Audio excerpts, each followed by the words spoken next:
The breaking news from yesterday was that the WNBA has told the WNBPA and its teams that a term sheet for a new CBA ought to be completed by March 10th for the 2026 schedule not to be impacted. So that is 2 weeks from today, you guys. And this is essentially the drop dead date that Adam Silver was referring to. 2 weeks. That's all the time remaining before the WNBA reaches its breaking point. March 10th isn't just another date on the schedule. It's the deadline that decides whether a 2026 season even happens. And after what surfaced in the last 48 hours, the pressure didn't just rise, it exploded.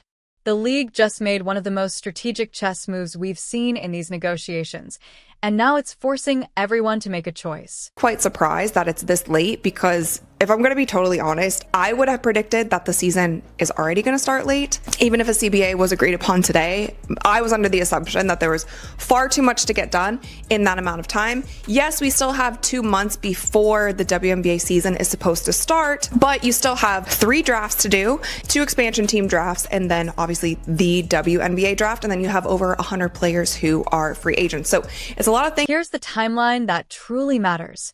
Sunday afternoon, the WNBA announced that, for the first time in league history, revenue sharing had been activated.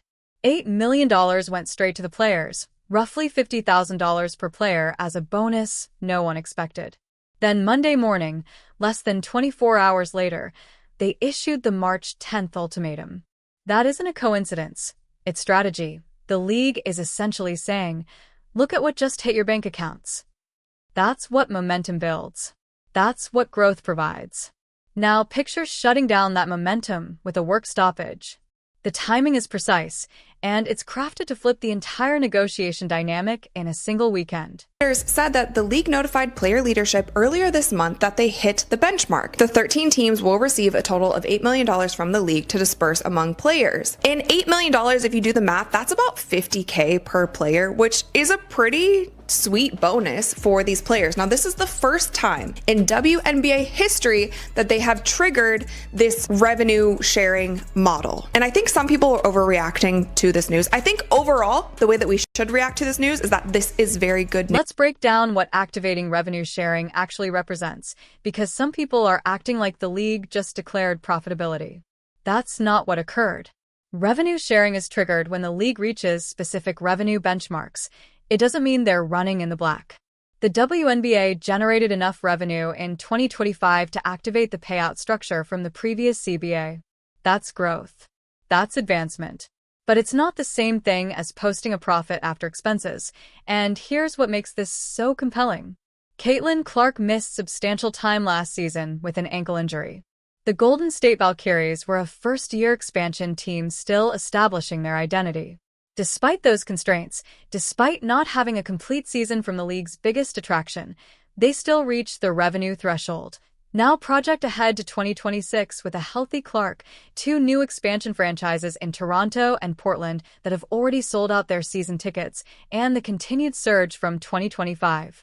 The financial trajectory is moving in one direction. It's also a way for them to show like, hey, even if we don't give you gross revenue, you're going to get paid. There is a lot of money to be made. Again, the WNBA is offering a net revenue sharing model, and the players are going for a gross revenue sharing model. The difference between the two, net revenue is essentially the players getting paid after the WNBA takes in the revenue and pays their expenses. But here's where the core disconnect exists. The players are pushing for gross revenue sharing, a cut of every dollar that comes in before the league handles its expenses. The WNBA, however, is proposing net revenue sharing. Players are compensated after operating costs are paid. That divide isn't merely about percentages. It represents 2 entirely different business structures. The league's current proposal is set at a $5.6 million salary cap per team. The players' proposal calls for more than $9 million per team, plus a larger portion of gross revenue. That's a $3.5 million gap per team, multiplied across 15 teams by 2026. We're looking at an added $52 million per year in salary cap increases alone.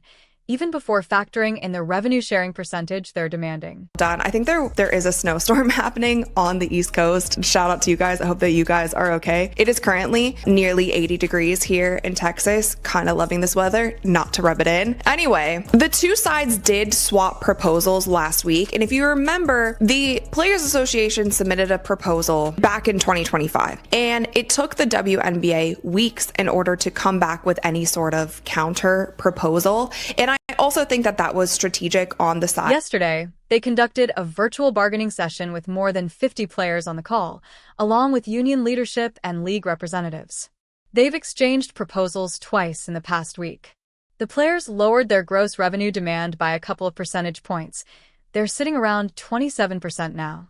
The league responded with housing provisions for all players, at least during the early years of the agreement. They're conceding on nearly everything except the central issue. They refuse to move on gross versus net revenue sharing. Adam Silver addressed it weeks ago during NBA All-Star Weekend. He told reporters, "We shouldn't even be framing this as a revenue-sharing debate. We should be concentrating on maximizing salaries." That's league language for, "We are not giving you gross revenue, so stop including it in your proposals." And the players are saying, "We will not accept net revenue as the foundation, so stop acting like we will." So the league is not budging off its offer of $5.6 million per team. So that's the salary cap that the league is offering. The players had sought a salary cap of more than $9 million and a greater share of league revenue. So even that in itself, you guys, league is offering $5.6 million salary cap. The players want a $9 million salary cap. That's $3.5 million extra dollars per team, plus the greater share of league revenue, meaning gross revenue. And the league is continuing to claim that the players... Which brings us to the logistical nightmare that's approaching, no matter what happens on March 10th. Even if they agree to a term sheet that day, it's only a handshake.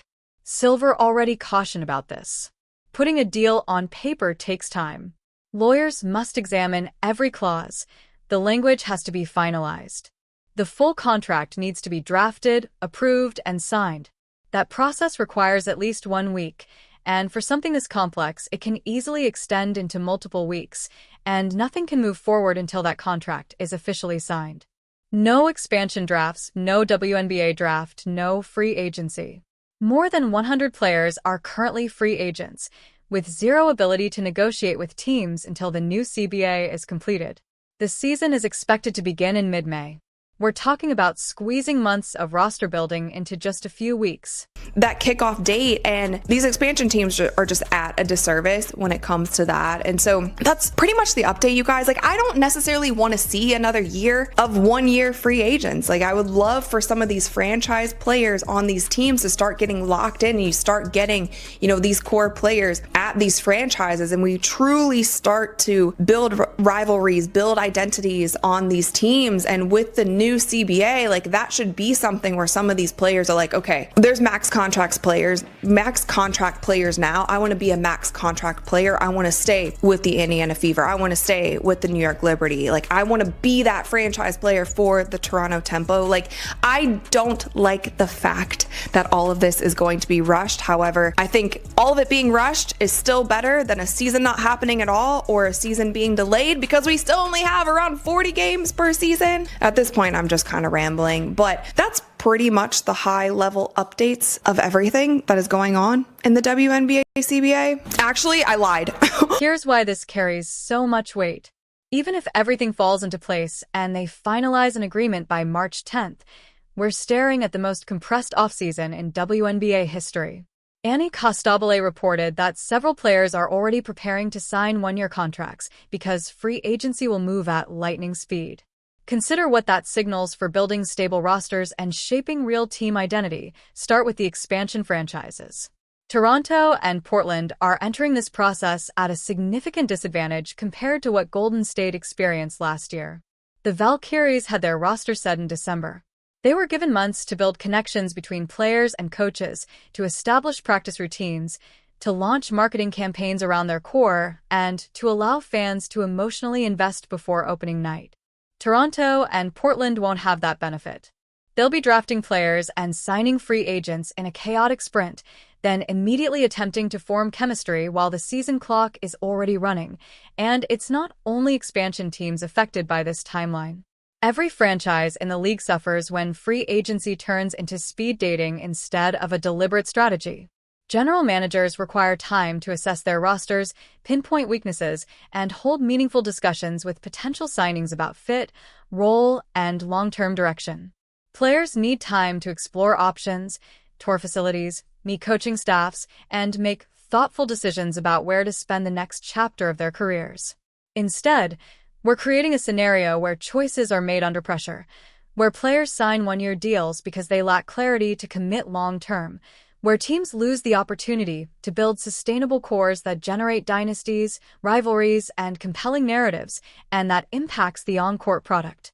The WNBA has been working toward a model where franchise stars remain with teams long enough to cultivate authentic rivalries, where fans can attach themselves to a core group and follow their evolution over multiple seasons, where teams establish distinct identities and styles of play. That becomes impossible when rosters reset every year because no one had sufficient time to make informed, long-term commitments. Look at Caitlin Clark and the Indiana Fever. She's the face of the league, the biggest attraction in women's basketball, and she should anchor that franchise for years. But if the roster around her keeps shifting because everyone is on short-term deals, the chemistry and continuity required to elevate a good team into a great one never materialize. Sustained excellence, the kind that keeps fans engaged season after season, never fully forms. The league has been riding extraordinary momentum. Viewership is up, attendance is up, revenue sharing was activated for the first time, and 2 new expansion teams are generating tremendous buzz. But momentum only matters if you can maintain it. You cannot maintain it when the entire league operates in crisis mode every offseason. Think about the 2025 season.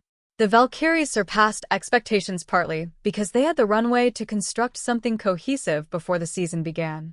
They weren't scrambling to assemble a roster in March and hoping for the best. They had a blueprint. They had time to execute it. They gave their fan base something tangible to rally around before opening night. Now imagine trying to recreate that success in Toronto and Portland with only a fraction of the preparation time.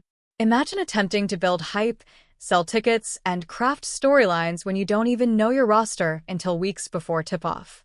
That's not a formula for maximizing expansion potential, and it certainly isn't fair to those franchises or their supporters. Mark Cuban weighed in with a lengthy post explaining why he believes the WNBA's current framework is fundamentally flawed.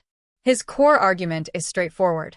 The ownership structure, 42% held by the WNBA itself, 40% by the NBA, and 16% by outside investors, creates a setup where the revenue-sharing model the players want is structurally unrealistic. The pie is already divided in a way that leaves little flexibility for what's being demanded.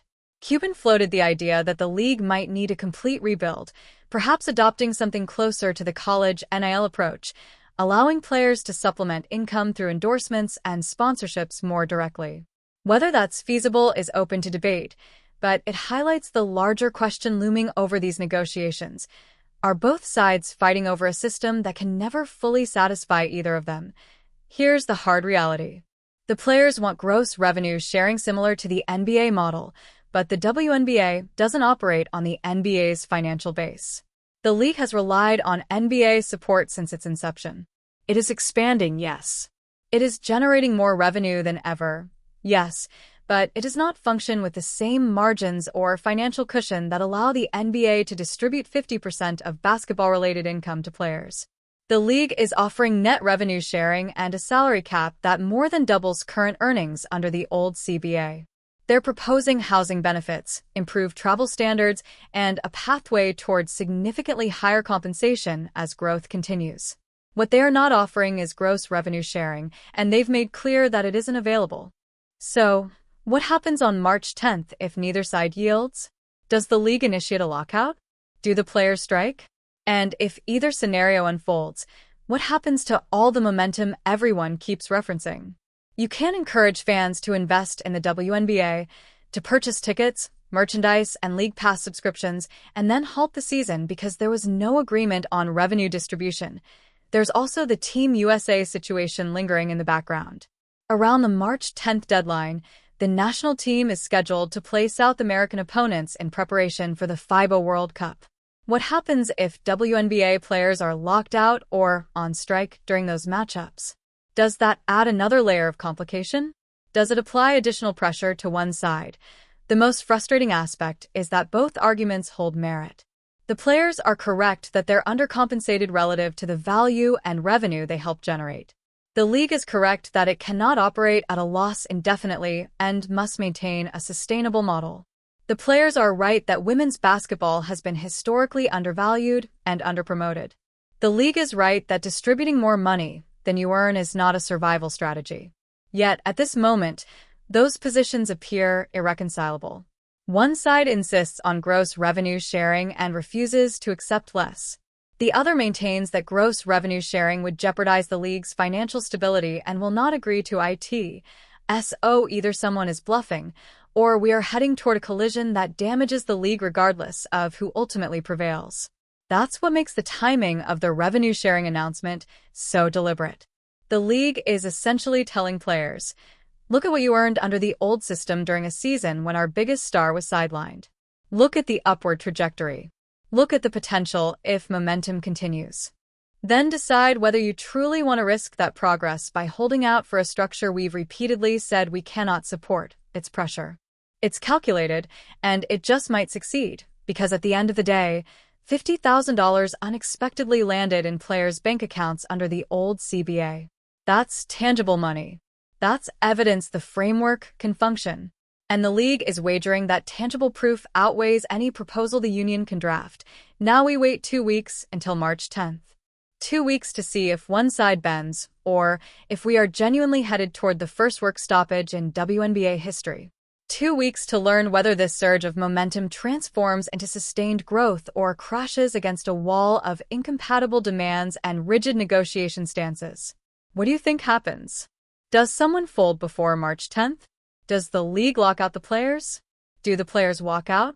And if a deal is reached, will a compressed offseason damage the quality of the 2026 season? Share your predictions in the comments, because, honestly, I'm not sure how this concludes. Subscribe if you want updates as this unfolds. Something has to give in the next 2 weeks, and whatever happens will reshape the future of women's professional basketball.